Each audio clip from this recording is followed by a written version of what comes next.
ஒரு காட்டில் ஒரு ஓநாய் வசித்து வந்தது. அது மிகவும் பேராசை பிடித்தது. ஒரு நாள் அது அவசரமாக சாப்பிடும்போது ஒரு எலும்புத் துண்டு அதன் தொண்டையில் சிக்கிக் கொண்டது. அதனால் ஓநாயால் சாப்பிடவோ தண்ணீரை குடிக்கவோ முடியவில்லை. வலி தாங்காமல் அது கத்தியது. பல மிருகங்களிடம் அது உதவி கேட்டது. ஆனால் அந்த ஓநாய்க்கு தொண்டையிலிருந்து எலும்பை எடுக்க யாருக்கும் தைரியம் இல்லை.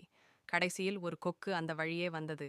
ஓநாய் கொக்கை பார்த்ததும், கொக்காரே, என் தொண்டையில் ஒரு எலும்பு சிக்கிக் கொண்டது. உனது நீண்ட அலகை வைத்து அதை கொஞ்சம் எடுத்து உதவ முடியுமா? நீ உதவினால் உனக்கு நிறைய பரிசு தருகிறேன் என்று கெஞ்சியது. கொக்கு முதலில் பயந்தது.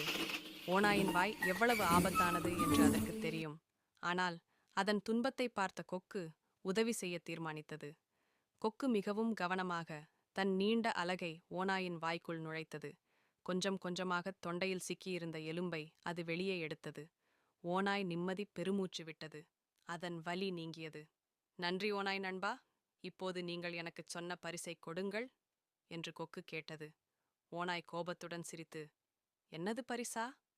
எனது வாய்க்குள் நீ உன் தலையை விட்டுவிட்டு நான் உன்னை சாப்பிடாமல் திரும்ப அனுப்பியதே உனக்கு கிடைத்த மிகப்பெரிய பரிசு.